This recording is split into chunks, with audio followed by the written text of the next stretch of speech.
Me despierto cada mañana antes de que salga el sol. No porque lo necesite, sino porque el hábito permanece como una raíz antigua, imposible de arrancar. A mis 77 años, mi cuerpo ya no responde con la misma agilidad, pero mi mente aún camina a solas, entre recuerdos y silencios. La brisa que entra por la ventana trae el olor salado del mar. La bahía, allá abajo, sigue igual, serena, envuelta en niebla y salpicada de las luces de lejanas embarcaciones que cruzan el horizonte. Frank eligió esta casa. Dijo que aquí encontraríamos la vejez con dulzura. Hace 10 años que él se fue. Y yo me quedé. Sola, sí, pero en paz. La casa es grande. 3 dormitorios, sala con chimenea, un jardín que exige más de mí de lo que debería. Pero es mía. Cada rincón porta la huella del tiempo y de la resistencia. Aquí he construido memorias, he enfrentado ausencias, he llorado en silencio por las madrugadas, y también he sonreído. La soledad nunca me atemorizó. Lo que me asusta es la idea de ser arrancada de todo esto por la fuerza. Mi hijo dice que se preocupa por mí, que esta casa es demasiado grande, que debería aceptar ayuda, que solo quiere lo mejor para mí. Pero el tono de su voz no concuerda con sus palabras. Hay algo en sus ojos, una urgencia, una prisa, como si esperara que yo tropezara con el paso del tiempo. Lo que aún no sabe, es que el tiempo me enseñó a observar en silencio. Y es en el silencio donde la verdad suele gritar. Esa mañana, como todas, bajé las escaleras con cuidado, con los dedos rozando la barandilla de madera pulida. Cada peldaño crujía como si quisiera anunciar mi presencia a la casa, esa compañera silenciosa de mis últimos años. El aroma del té negro llenaba la cocina, junto al pan tostado con mantequilla y un huevo duro, mi desayuno de siempre. Me senté junto a la ventana, la misma donde suelo ver la bahía cada mañana, mientras las gaviotas cruzan el cielo grisáceo de Newport. Fue entonces cuando escuché el sonido de un auto deteniéndose justo frente a la casa. Miré el reloj. 9 en punto. Demasiado temprano para visitas sin aviso. Me acerqué a la ventana del salón y vi el SUV negro de mi hijo. Al instante, un nudo se formó en mi estómago. No porque viniera, sino porque lo hacía sin avisar, y acompañado. Mamá, dijo su voz al otro lado de la puerta, seguida por un leve toque de teléfono. Respiré hondo, alicé el cuello de mi vestido y abrí. Allí estaba Jan, mi único hijo, alto, con las sienes ligeramente plateadas y ese aire de impaciencia que siempre lleva consigo. A su lado, Sara, su segunda esposa. Siempre impecable, con un abrigo beige costoso y tacones innecesarios para esta zona de acantilados. Hola, Lucía, dijo ella con una sonrisa perfectamente ensayada. ¿Cómo te encuentras? Muy bien, querida. Pasen, estaba desayunando. ¿Quieren acompañarme? Ya comimos, respondió Jan, entrando sin esperar invitación. Su mirada recorrió la sala con un gesto que no supe descifrar del todo, entre evaluación y crítica. ¿Hace cuánto que no limpias esta parte? Está un poco polvorienta, añadió, con una sonrisa que pretendía ternura. La señora Patterson viene los martes y viernes. Es domingo, Jan. Sara alzó una ceja. ¿Esa señora mayor que apenas camina? ¿Ella todavía limpia? Tiene 65. Camina mejor que yo, respondí con calma, sentándome en mi sillón favorito, junto a la chimenea. Jan se sentó en el sofá, nervioso. Sara lo acompañó. Se miraron, como si necesitaran aprobación silenciosa antes de hablar. Mamá, comenzó él, cruzando las manos. Sara y yo estuvimos hablando sobre tu situación. Esta casa es demasiado para ti. Demasiadas escaleras, un jardín difícil, reparaciones constantes. Me las arreglo, dije simplemente. Por ahora, interrumpió Sara con su tono meloso. Pero necesitamos pensar en tu futuro. Encontramos un lugar ideal, se llama Sunny Gardens. Es una residencia para personas mayores, con apartamentos individuales, asistencia médica, actividades diarias. Una pensión moderna, aclaró ella. Tomé mi taza de té y la acerqué a los labios. Temblaba un poco, no por miedo, sino por la artritis. Me quedé en silencio unos segundos antes de hablar.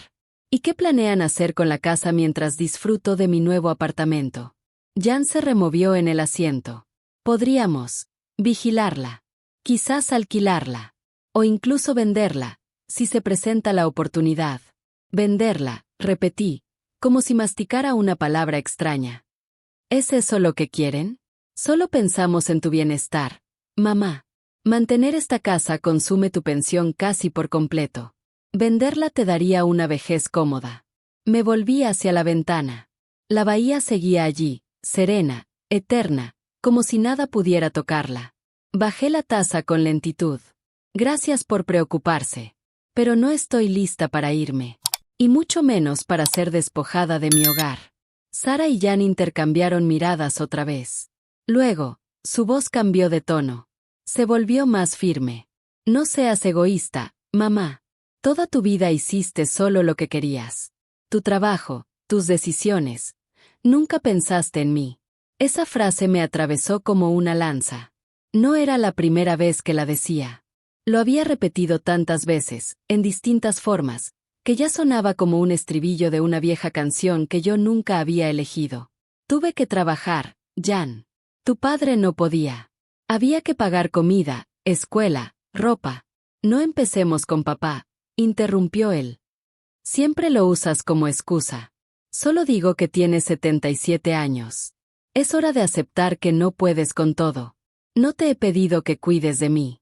Pero tendrás que hacerlo en algún momento, dijo Sara, con esa dulzura falsa que usa cuando quiere que parezca que está del lado correcto. Solo intentamos organizar todo, antes de que algo pase. Qué conveniente, murmuré. Programar la vida de otro. Especialmente cuando hay algo que ganar al final. Me levanté. El gesto fue claro. La conversación había terminado. Gracias por su visita. Pero no me moveré de aquí. Jan se puso de pie también. Vi en sus ojos una mezcla de decepción y algo más oscuro. Un destello de frustración contenida. Volveremos. Quizá cambies de opinión. No lo haré. Los acompañé hasta la puerta. Sara intentó despedirse con un beso en la mejilla, pero me incliné hacia atrás. Al cerrar la puerta, me quedé en el silencio espeso que dejaron atrás. Me senté de nuevo junto a la chimenea. El crepitar de las brasas era lo único que se oía. Pero dentro de mí, algo había comenzado a arder. Pasaron 3 días desde aquella visita sin que Jan diera señales.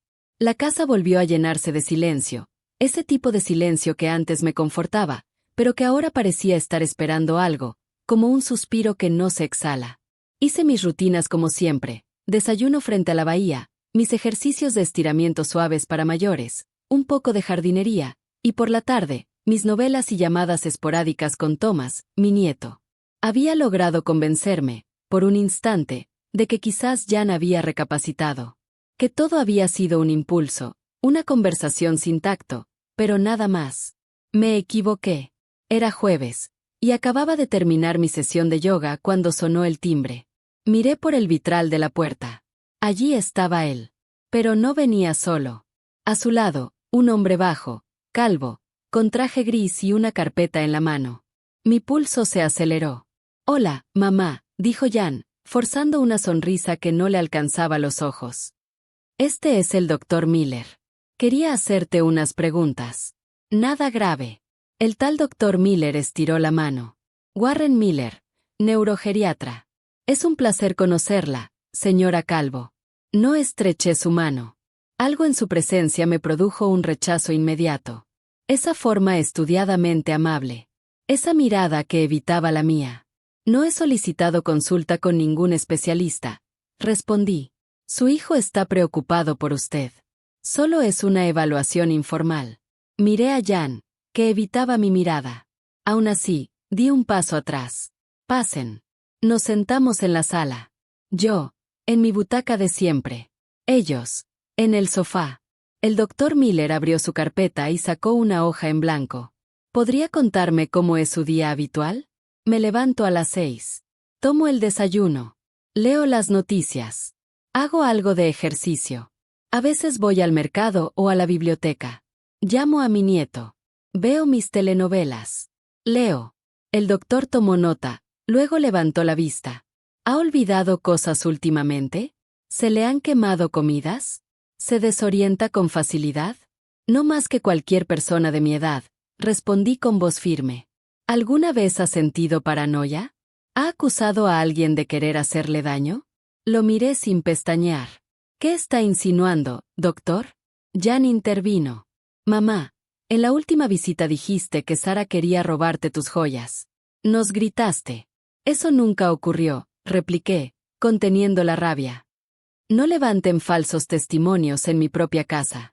El doctor anotó algo más. Luego me pidió que dijera la fecha de hoy y el nombre del presidente del país. Respondí sin dudar. Jueves 17 de junio de 2025. Donald Trump fue reelegido el año pasado. Silencio.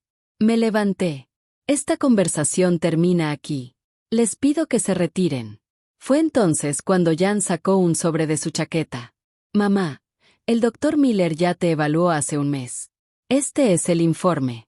Me detuve en seco. Eso es imposible. Nunca lo había visto en mi vida. Eso es parte de tu condición, replicó Jan suavemente. No recuerdas las cosas.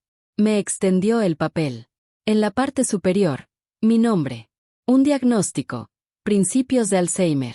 Recomendación. Supervisión constante. Esto es falso, murmuré. La voz apenas me salía del pecho. No firmé nada. No di consentimiento.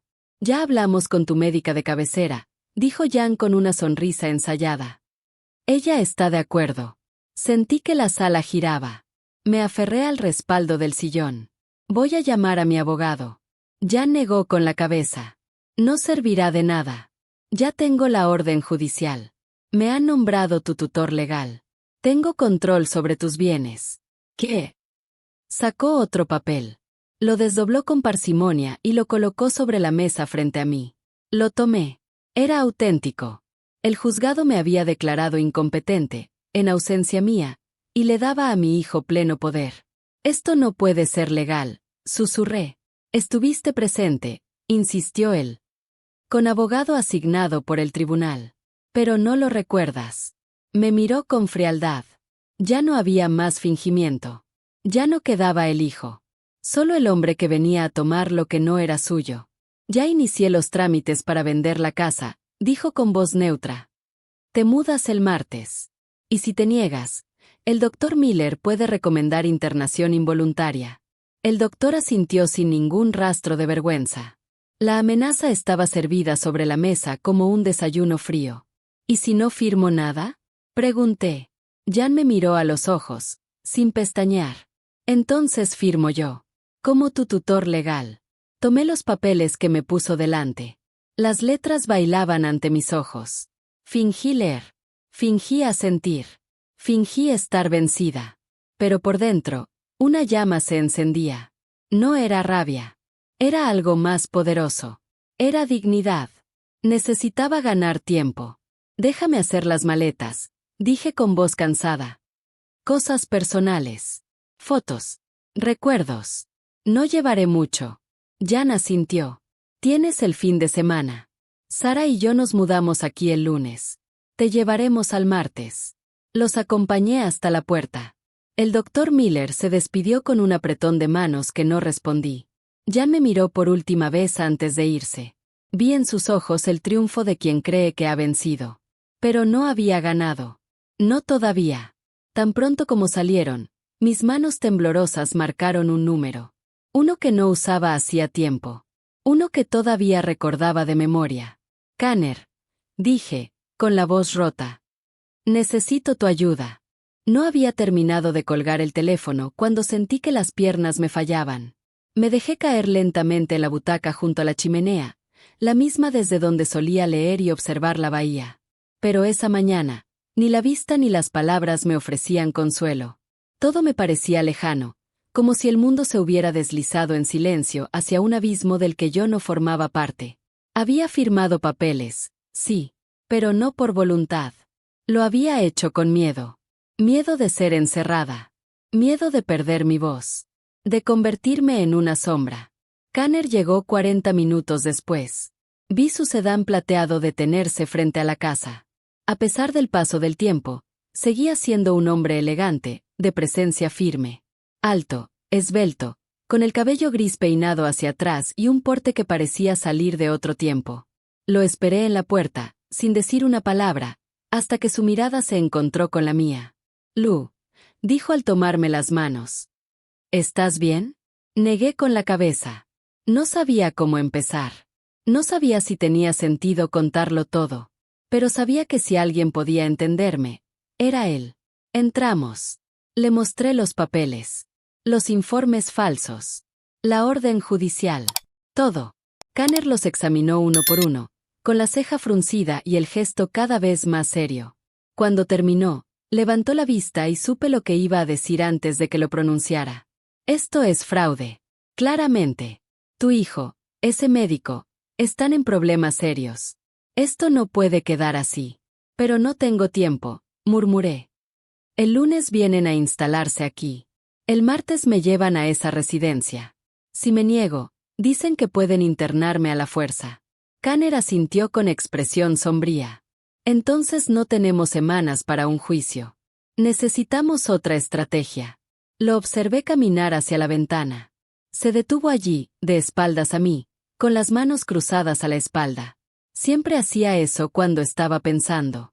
«¿Te acuerdas de cuando nos conocimos?», preguntó de repente, sin volverse. Sonreí, a pesar de todo. «Claro. Fue en aquella gala benéfica para veteranos. Frank había sido invitado como arquitecto del nuevo ala conmemorativa. Y tú estabas allí, impecable en tu uniforme». Kanner se volvió hacia mí. Sus ojos se suavizaron. «Estabas tan hermosa. Y tan sola». Yo lo vi. No la soledad de estar sin compañía, sino esa otra, más honda. La de no ser vista. Ni por Frank. Ni por nadie. «Tú me viste», susurré. Por primera vez en años, alguien me miró de verdad. Él se sentó a mi lado y me tomó la mano. «Después de todo esto, deberíamos dejar de escondernos. Ya no somos jóvenes.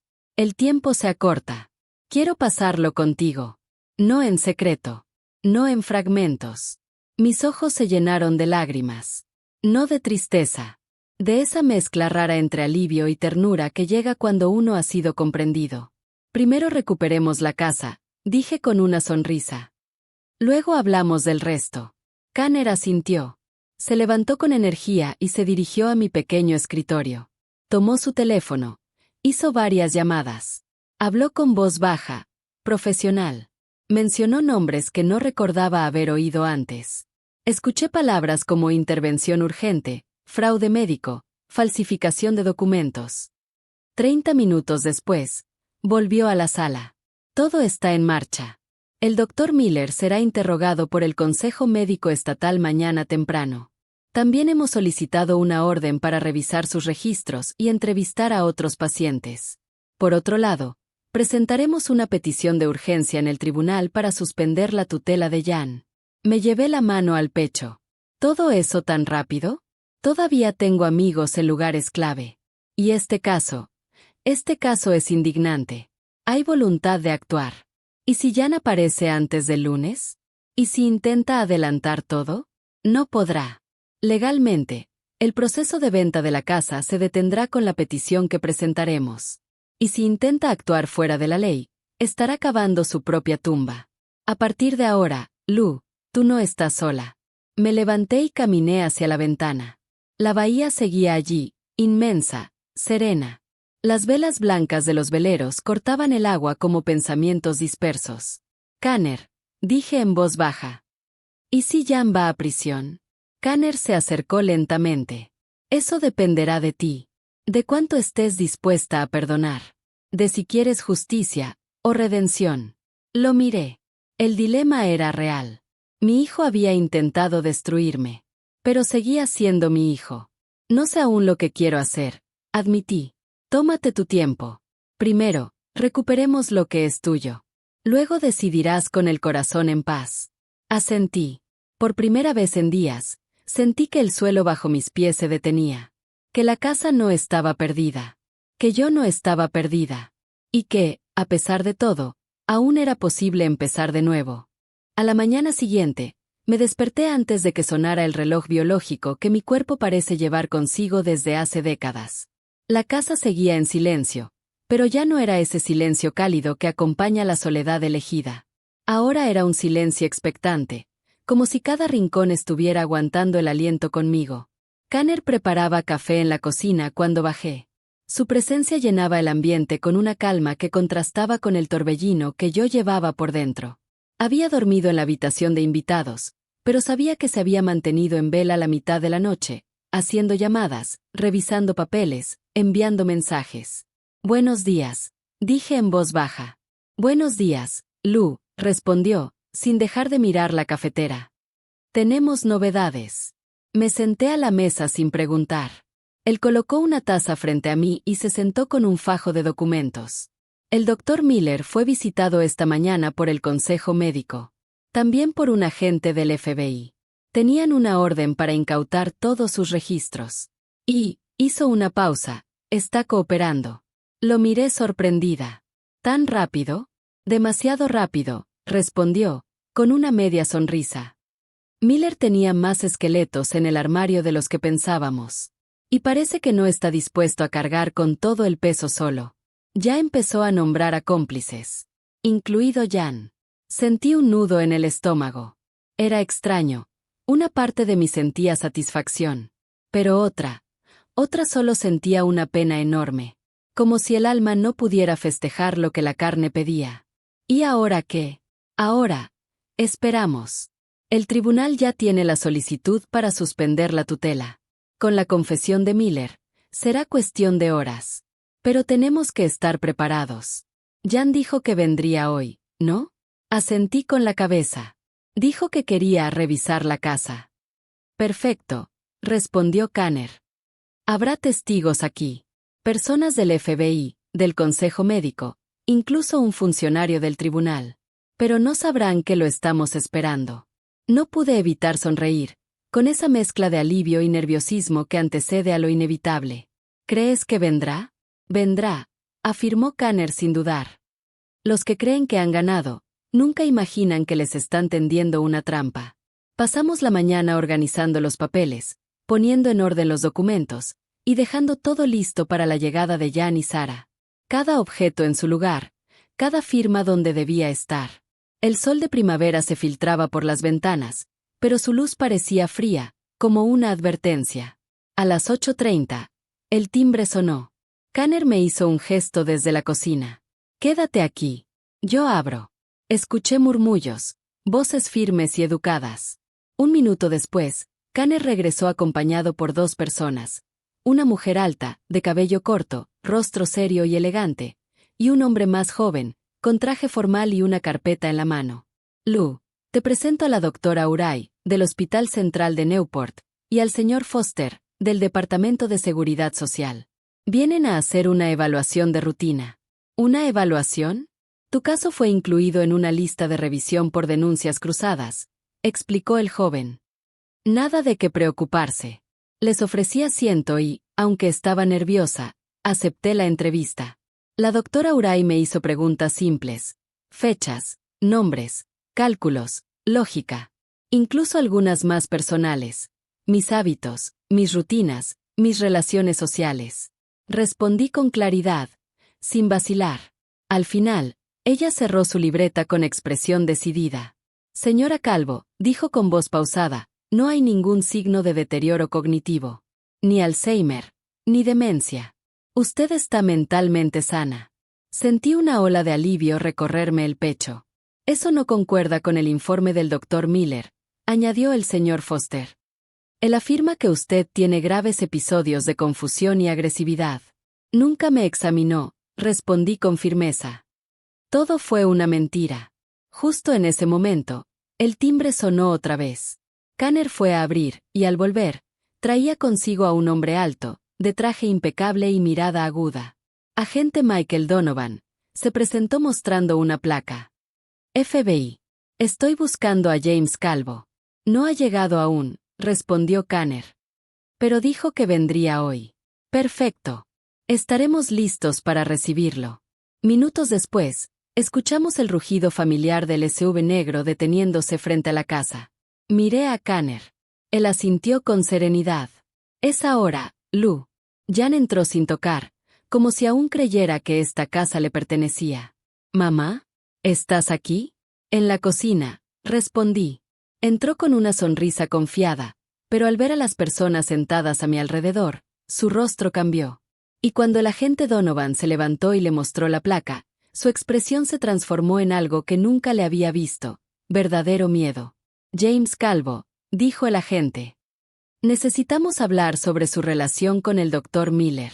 Y sobre los $5,000 transferidos desde su cuenta». Jan palideció. Miró a todos, luego a mí. Y en sus ojos, por primera vez, no vi poder ni ira. Vi un niño atrapado en una mentira demasiado grande para manejar. ¿Sientes la tensión creciendo? Lo que estás a punto de descubrir te va a dejar sin aliento. Esta historia no es solo sobre traición. Es sobre coraje, dignidad y una verdad que no se puede esconder por mucho tiempo. Quédate hasta el final, porque lo que ocurre cuando la justicia finalmente toca a la puerta, es algo que nadie esperaba. Y si este tipo de relatos te conmueven, suscríbete al canal ahora mismo y activa la campanita para no perder ninguna historia real que toca el alma y deja una lección. Jan se quedó paralizado en el umbral de la cocina. Detrás de él, apareció Sara, más pálida que nunca, con los ojos abiertos como si no entendiera del todo lo que estaba viendo. Su mirada pasó por la doctora Uray, por el señor Foster, por el agente Donovan, hasta detenerse en mí. «¿Qué está pasando aquí?», preguntó Jan, tenso, sin moverse del lugar. El agente Donovan se acercó lentamente, con la calma de quien ya tiene todas las piezas en su lugar. «James Calvo», dijo con voz firme. «Soy el agente Michael Donovan del FBI. Estamos investigando una posible red de fraude médico y apropiación indebida de propiedades de adultos mayores. Su nombre aparece en el testimonio del Dr. Warren Miller, quien fue detenido esta mañana». Jan dio un paso atrás, como si intentara encontrar una salida invisible. «Esto es un error», balbuceó. «Yo no sé de qué están hablando». «Tenemos pruebas», añadió Donovan. «Transferencias bancarias. El informe médico falsificado. Testigos. Incluso su esposa ya ha dado su declaración». Los ojos de Jan se clavaron en Sara, quien seguía de pie detrás de él, temblando. La mujer bajó la mirada, incapaz de sostenerle los ojos. «Sara, ¿qué hiciste?», susurró Jan. «Lo correcto», dijo ella en voz baja. «No puedo seguir fingiendo que esto está bien». El agente se acercó otro paso. «Señor Calvo, le pediremos que nos acompañe voluntariamente a la oficina del FBI para responder algunas preguntas». «Quiero mi abogado», respondió Jan, endureciendo la voz de golpe. «No pienso decir una palabra sin él». «Es su derecho», asintió Donovan. «Pero sepa que negarse a cooperar no le favorecerá. El Dr. Miller ha dado información detallada, incluyendo que usted no es su único cliente». Jan miró alrededor como si el mundo estuviera colapsando. Su máscara de control se agrietaba con cada segundo. «Solo quería esta casa», dijo, de repente, con voz temblorosa. «Solo quería asegurar un lugar para mi familia. Sara y yo estamos viviendo en un departamento pequeño. Ella soñaba con algo mejor». «¿A cualquier precio?», pregunté, sin poder evitar que mi voz se quebrara. «¿Incluso declarando a tu propia madre incapaz? ¿Forzándome a una institución? No iba a hacerte daño», gritó Jan. «La residencia es buena. Ibas a estar cuidada, cómoda, y yo iba a tener una oportunidad. Siempre estuve en segundo plano, mamá. Siempre». Silencio. Nadie dijo nada. El aire se volvió espeso, denso. Fue entonces cuando Donovan recibió una llamada. Se apartó unos pasos, contestó, y regresó con una expresión aún más grave. «El Dr. Miller acaba de firmar una confesión completa. Incluye no solo el caso de la señora Calvo, sino otros 17 similares. Y confirma que usted lo contactó directamente, pagándole $5,000 por el informe falso». Sara se apoyó contra la pared. Parecía a punto de colapsar. «Esto no puede estar pasando», murmuró. Yo no sabía que llegaría a este punto». El agente Donovan hizo una seña a su colega que esperaba junto a la puerta. «James Calvo», dijo finalmente, «queda usted detenido bajo sospecha de fraude, falsificación de documentos y tentativa de apropiación indebida de bienes. Tiene derecho a guardar silencio. Mamá. Me interrumpió Jan mientras lo esposaban. Mamá, por favor. Diles que fue un malentendido. Ayúdame. Su voz ya no tenía rabia. Solo desesperación. Ya no era un hombre. Era un hijo suplicando. Mis piernas temblaron. Pero no hablé. No aún. Sara, en lágrimas, fue llamada también a testificar. Se fue sin decir nada más. Solo me lanzó una mirada que no pude descifrar del todo. ¿Culpa? ¿Arrepentimiento? ¿Alivio? Cuando la puerta se cerró detrás de ellos, el silencio cayó como una losa. La doctora Uray se me acercó.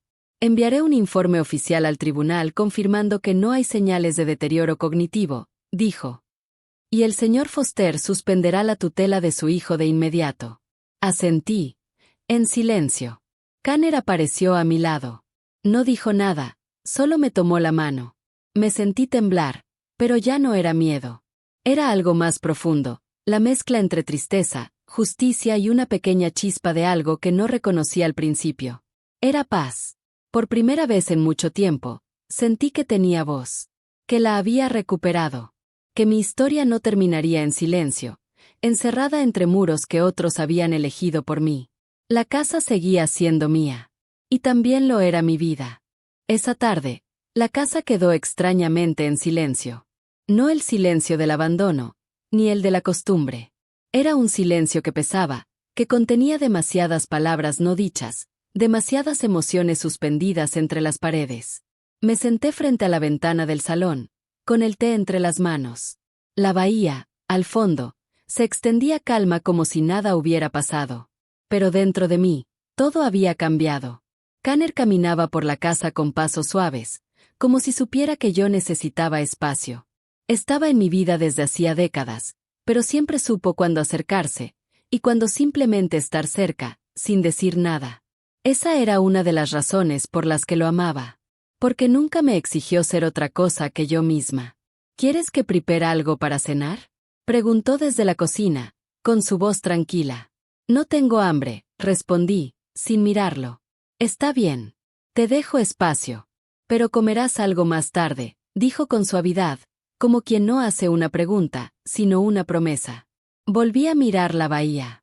Recordé a Jan, siendo niño, corriendo por el jardín con los pies descalzos, riéndose, lleno de una vida que yo nunca quise apagar. Recordé sus cumpleaños, sus rabietas, sus dibujos en la puerta del refrigerador. Su primera decepción amorosa. Las veces en que se quedó en silencio cuando yo llegaba tarde del trabajo. Las veces que lo abracé sin saber qué decir. ¿En qué momento se había roto todo? ¿Fue culpa mía? ¿De Frank? ¿De la vida misma? Quizás nunca hubo una ruptura clara. Solo pequeñas grietas invisibles que se fueron acumulando con el tiempo. Como el óxido que corroe el metal, silenciosamente, hasta que un día la estructura ya no resiste. Tomé el teléfono y marqué el número de mi nieto, Thomas. «Abuela», respondió con esa alegría juvenil que aún me conmueve. «¿Todo bien?» «Sí, cariño, ahora sí. Solo quería escuchar tu voz. Te llamo esta noche, ¿vale? Estoy por entrar a clase. No hay problema. Solo quería saber que estabas bien». Colgué con el corazón más liviano. Thomas era la parte que aún brillaba. El hilo que me unía a la esperanza. Al anochecer, Sara apareció en la puerta. No la esperaba. Y, por un momento, pensé en no abrir. Pero algo en su figura encogida, en sus hombros caídos y la forma en que sostenía su bolso con ambas manos, me hizo cambiar de idea. «Buenas noches, Lucía», dijo, casi en un susurro. «¿Vienes sola?» «Sí. Jan está con su abogado». Nos sentamos en la sala, cada una con su taza de té. No nos mirábamos directamente. Había demasiado entre nosotras para que los ojos sostuvieran tanto. «Quiero pedirte perdón», dijo finalmente, rompiendo el silencio. No imaginé que todo terminaría así. Pero sabías lo que estaban haciendo. Sabía que Jan estaba desesperado. Sabía que quería esta casa. Pero me convencí de que no era tan grave. Que no era algo tan terrible. Declararme incapacitada para quitarme mi hogar. Respondí sin levantar la voz. ¿Eso no es terrible? Sara bajó la cabeza. Sus ojos se llenaron de lágrimas. Me dejé arrastrar. No por maldad. Por debilidad. Por ambición. Por miedo. No tengo excusas. Tomé aire, sin saber muy bien qué decir. No me gustaba verla así. No porque no lo mereciera, sino porque conocía demasiado bien esa sensación, la del fracaso silencioso. ¿Y ahora qué vas a hacer? Pregunté. Finalmente. Buscar trabajo. Tratar de reconstruir lo que rompí. Contigo. Con Jan. Conmigo misma. Kanner necesita a alguien para ayudarlo con la parte administrativa de su oficina. Nada glamuroso. Pero honesto. Sara alzó los ojos, sorprendida. ¿Me estás ofreciendo trabajo? Te estoy ofreciendo una salida. No por ti. Por mí. Y porque no quiero verte hundir a Jan más de lo que ya lo está. Guardamos silencio unos segundos. Luego asintió, lentamente. Gracias, Lucía. No merezco esta oportunidad, pero la voy a tomar. Esa noche, cenamos las obras del día anterior. Kanner, Sara y yo. Un triángulo extraño, lleno de historia, de errores, de nuevos comienzos. No hubo risas. Pero tampoco reproches. Solo una tregua. Y, a veces, eso es todo lo que se necesita para empezar a sanar. Una semana después de la detención de Jan, el clima en la casa comenzó a cambiar lentamente. No era que el dolor hubiera desaparecido, ni que las cicatrices hubieran sanado, pero algo en el aire se volvía más ligero. Tal vez era el hecho de que, por primera vez en mucho tiempo, no tenía que mirar por encima del hombro, temiendo que me arrebataran lo que me pertenecía. Kanner pasaba las mañanas en su despacho, organizando los papeles del caso. Sara había comenzado a trabajar con él, y aunque al principio sus pasos eran tímidos y evitaba cruzarse conmigo, poco a poco se fue soltando. Era meticulosa, organizada, y, para mi sorpresa, bastante eficiente. Tiene buena cabeza, me dijo Kanner una tarde mientras tomábamos café en la terraza. Solo necesita dirección. Y humildad, respondí, sin amargura. Pero tal vez la vida se la está enseñando a la fuerza. El teléfono sonó a media mañana. Era del FBI. Jan quería verme. No para un interrogatorio. Solo, verme. El promotor aceptaría una reunión informal, si yo lo permitía. Lo pensé durante unos segundos. No tenía obligación alguna de hacerlo. Podía dejarlo con sus abogados, sus errores y sus consecuencias. Pero había algo dentro de mí, quizá la voz de la madre, no de la víctima, que pedía escuchar lo que él tenía para decir. Acepté. La sala de visitas del centro judicial no era tan fría como imaginaba. Las paredes eran de un gris suave, y una mesa de madera clara dominaba el espacio. Entré con paso firme. Jan ya estaba sentado. Al verme, se levantó de golpe, como si aún esperara que yo lo abrazara. No lo hice. Hola, mamá, murmuró, con la voz cargada de culpa. Me senté frente a él. Lo observé. Se veía más delgado, los ojos hinchados, el gesto apagado. Por un momento, no vi al hombre que me había traicionado. Vi al niño que alguna vez cuidé cuando tuvo fiebre, al adolescente que lloró por su primer rechazo amoroso. Pero el pasado no borra el presente. ¿Qué quieres decirme? Pregunté, sin rodeos. Jan tragó saliva. Sus dedos temblaban levemente sobre la mesa. Sé que no tengo derecho a pedir perdón, pero aún así, lo necesito. ¿Por qué hiciste todo esto? Pregunté con voz baja, no por debilidad, sino por contención. ¿Fue solo por la casa? No. No fue solo por la casa. Fue por todo lo que sentí que me negaste durante años. ¿Y pensaste que robarme era una forma de compensarlo? Jan cerró los ojos un segundo. No. Pero en mi mente, se convirtió en una especie de revancha. Una forma de tomar lo que creía que merecía. Fui injusto. Sé que lo fui. Pero por tanto tiempo sentí que tú me mirabas como un deber, no como un hijo. Sus palabras eran cuchillos, pero no sorprendían. Había escuchado antes esa queja, dicha en otros tonos, con otras intenciones. Pero ahora, allí, bajo esa luz cruda, sonaba distinta. Sonaba como verdad. Frank, tu padre, no pudo ser el sostén que necesitábamos. Y yo hice lo que tenía que hacer para que no te faltara nada. Tal vez me equivoqué. Tal vez me escondí detrás de mis obligaciones. Pero te amé. Siempre. Lo sé, dijo Jan, bajando la cabeza. Pero no lo sentí. Guardamos silencio unos instantes. Él no lloraba, pero su voz temblaba de dolor contenido. Mamá, el fiscal dice que si tú no presentas cargos, puede negociar. Que tal vez evite prisión. ¿Y crees que mereces eso? No lo sé. No merezco tu compasión, pero la necesito. Mis manos estaban entrelazadas sobre la mesa. No dije nada durante unos segundos. Luego levanté la vista. Te ayudaré, pero con condiciones. Jan alzó los ojos, esperanzado. Lo que sea. La casa sigue siendo mía. No volverás a tocar un solo papel legal que me involucre. Vas a seguir terapia. Y vas a hacer servicio comunitario con el mismo esfuerzo con el que planeaste quitarme lo que era mío. Jan asintió, con los ojos enrojecidos. Y una cosa más, añadí. No lo haces por ti. Lo haces por Thomas. Porque no quiero que él te mire como ahora yo te veo. Eso lo rompió. Su rostro se desmoronó, y por primera vez, lloró de verdad. Lloró por lo perdido, por lo hecho, por lo que quizás nunca podrá reparar del todo. Yo no lloré. No más. Mis lágrimas ya habían cumplido su propósito. Me levanté. Antes de salir, me detuve en la puerta y dije: te doy esta oportunidad, Jan. No me falles otra vez. Y me fui. Cerré la puerta tras de mí, no solo de la sala, también de un ciclo. La semana siguiente se sintió como un amanecer lento. La tormenta había pasado, pero sus marcas seguían ahí, como la sal en las ventanas tras un temporal marino. Nada se rompió por completo, pero tampoco nada volvió a ser como antes. Y tal vez eso era bueno. La casa seguía en su sitio. Mía. No solo por documentos legales, sino por derecho de vida. Cada rincón tenía algo de mí. Una fotografía antigua, un cojín tejido a mano, una grieta en la pared que conocía mi historia. Pero también sabía que no podía seguir viviendo allí como si nada hubiese pasado.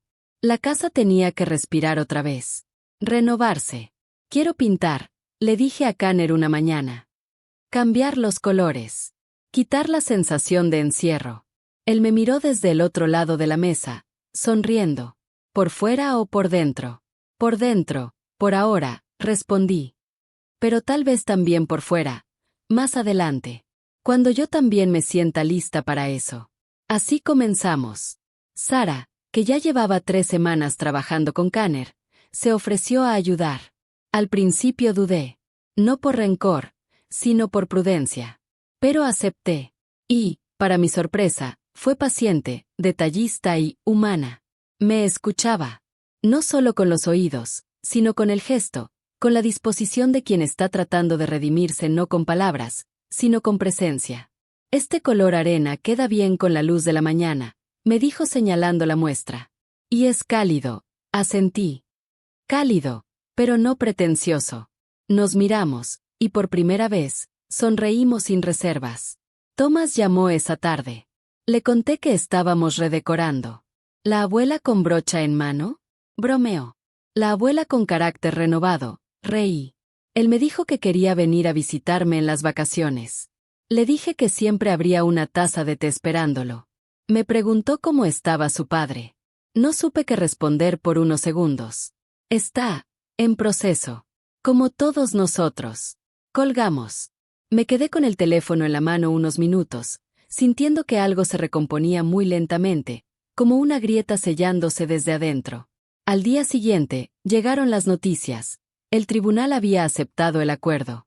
Jan sería liberado bajo libertad condicional, con obligación de hacer 200 horas de servicio comunitario, terapia obligatoria y una multa que, según su abogado, pagarían a plazos.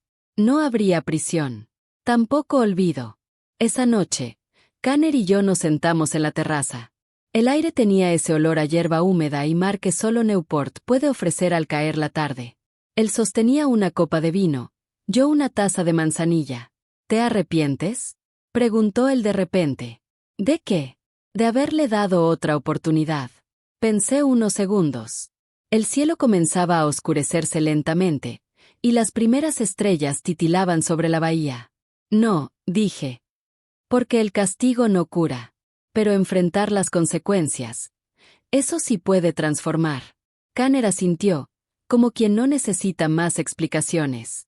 Luego me miró con esa ternura serena que siempre le conocí. ¿Y tú? ¿Te sientes transformada? Sí. Pero no como imaginaba. No más fuerte. No más dura. Me siento más libre. Como si, por fin, pudiera vivir por mí, no solo por lo que esperan de mí. Él dejó la copa sobre la mesa y tomó mi mano. Lu, hay algo más que quiero decirte. Lo miré, curiosa. ¿Qué? He decidido vender mi casa. ¿Qué? ¿Por qué? Porque ya no la necesito. Porque no quiero seguir viviendo a mitad de camino entre dos vidas. Quiero estar contigo. Aquí. Si tú quieres.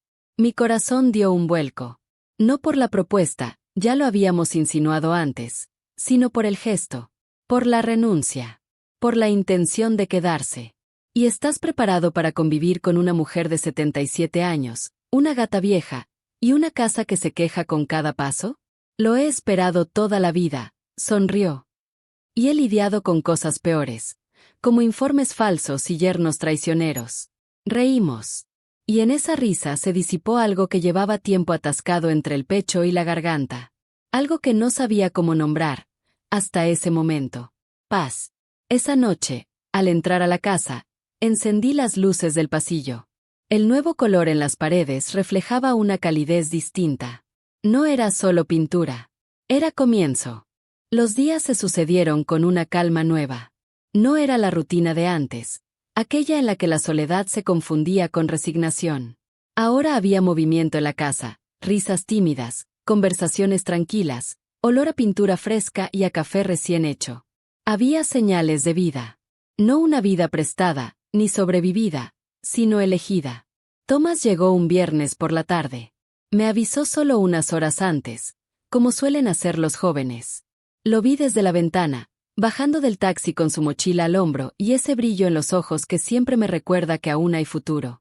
«Abuela», exclamó al verme. «Estás igual que siempre. Y tú estás más alto cada vez», le respondí, riendo, mientras lo abrazaba. Nos sentamos en la sala, y le conté parte de lo ocurrido. No todo. No las partes más oscuras, ni el dolor que aún pulsaba como una herida fresca.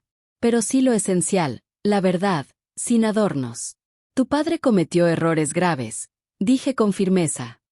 Pero está enfrentando las consecuencias. Y eso, hijo, también es una forma de crecer. Thomas me escuchó sin interrumpirme. Luego se quedó en silencio, como digiriendo cada palabra. Lo extraño, ¿sabes?, murmuró. Pero también estoy enojado con él. Puedes sentir ambas cosas, le respondí. El amor no borra el daño. Y el daño no anula el amor. Esa noche, durante la cena, Kanner y Thomas hablaron de política, de libros, de series. Sara ayudó con los platos sin que nadie se lo pidiera. Todo se sintió, casi normal, como una familia distinta, tejida desde los retazos de lo que quedó. Lucía, me dijo Sara al final de la comida, con la voz temblorosa, ¿puedo hablar contigo a solas? Asentí. Nos sentamos en la terraza, donde el aire fresco de la noche traía el eco lejano de las olas. Sé que he sido la villana de esta historia, comenzó. Y quizás lo merezco. Pero quería decirte que estoy cambiando. Lo intento cada día. Trabajo duro. Escucho más. Me juzgo menos. Y no sé si algún día lograré tu perdón, pero sí sé que quiero vivir de un modo diferente. Por mí. Por Jan. Por Thomas. La miré con detenimiento. Su rostro tenía ojeras, pero también sinceridad. Y eso, en alguien como ella, era nuevo. El perdón, dije, no es un regalo que se entrega de una vez. Es algo que se cultiva. Con actos. Con tiempo. Entonces, ¿hay esperanza? Hay oportunidad. Y a veces, eso es más importante. Me sonrió con gratitud, y por primera vez, no vi cálculo en su expresión. Solo alivio. A la mañana siguiente, mientras preparábamos el desayuno, Thomas me observó con un gesto pensativo. Abuela, ¿puedo preguntarte algo personal? Claro. ¿Kanner es tu pareja? Me reí suavemente. Ya era hora de que alguien lo dijera en voz alta. Sí, lo es. Desde hace muchos años, aunque en silencio. Por muchas razones. Pero ahora ya no hay razones para esconderlo. Me gusta cómo te mira, dijo Thomas. Como si fueras lo más importante en el mundo. Así me hace sentir. Pasamos el fin de semana paseando, cocinando juntos, y hablando de cosas grandes y pequeñas. Thomas prometió volver en las vacaciones. Antes de irse, me abrazó fuerte. Gracias por no dejar que todo esto te rompiera, me susurró. Gracias por recordarme que aún vale la pena reconstruir. Cuando se fue, me quedé en la entrada unos minutos. El viento soplaba desde la bahía, trayendo consigo ese olor a sal y a libertad. Cerré los ojos. Pensé en Jan. No como el hombre que me traicionó, sino como el niño que aún podía aprender. Pensé en Sara, buscando redención. En Thomas, que representaba todo lo que aún podía florecer. Y en mí. En la mujer que fui. En la mujer que casi olvidé ser. Y en la mujer que estaba, finalmente, volviendo a casa. El verano llegó lentamente, con días cada vez más largos, mañanas tibias y tardes doradas. Las cortinas nuevas bailaban con la brisa, las paredes recién pintadas reflejaban la luz del sol, y el jardín, abandonado por años, empezaba a florecer de nuevo. Era como si la casa respondiera a mi transformación, como si ambos espacios, el interno y el externo, se estuvieran sanando al mismo tiempo. Jan seguía cumpliendo con su servicio comunitario. Limpiaba parques, colaboraba con adultos mayores, asistía a terapias semanales. No lo veía con frecuencia, pero cuando hablábamos por teléfono, su voz tenía otro tono. Uno más humilde, más humano. Estoy aprendiendo cosas que no sabía que necesitaba aprender, me dijo una vez. Y no me refiero solo al trabajo, sino a mirar a las personas a los ojos, sin pedirles nada. Sara se mantenía firme en su nuevo empleo con Kanner. Era puntual, trabajadora, y sobre todo, agradecida.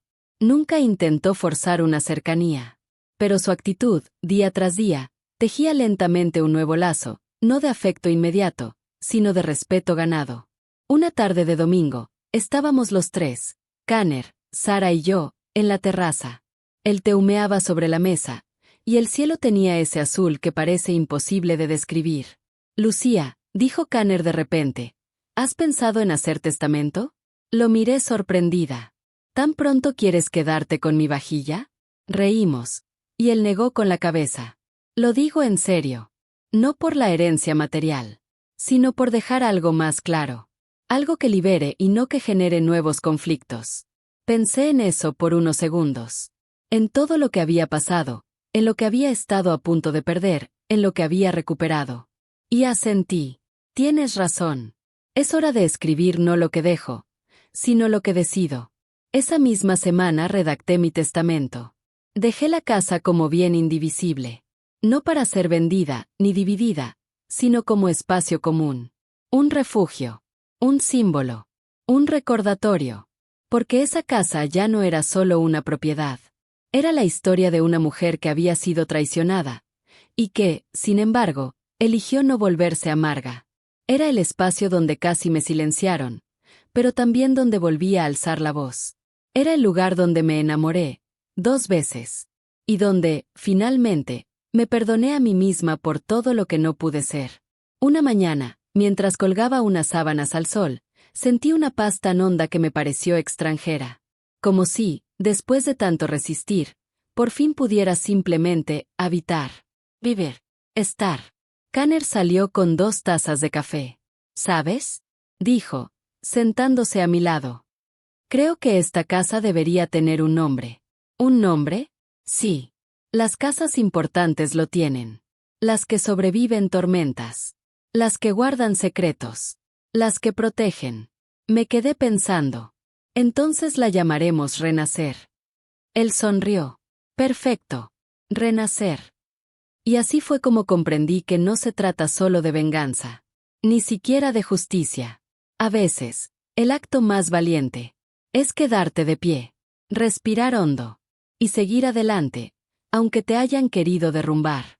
Porque el alma no se hereda, se elige.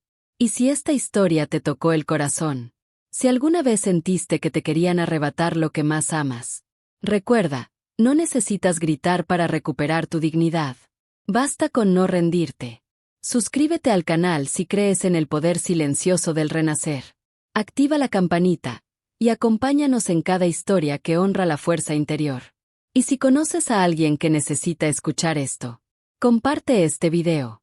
Tal vez, sin saberlo, estés devolviéndole el alma a alguien.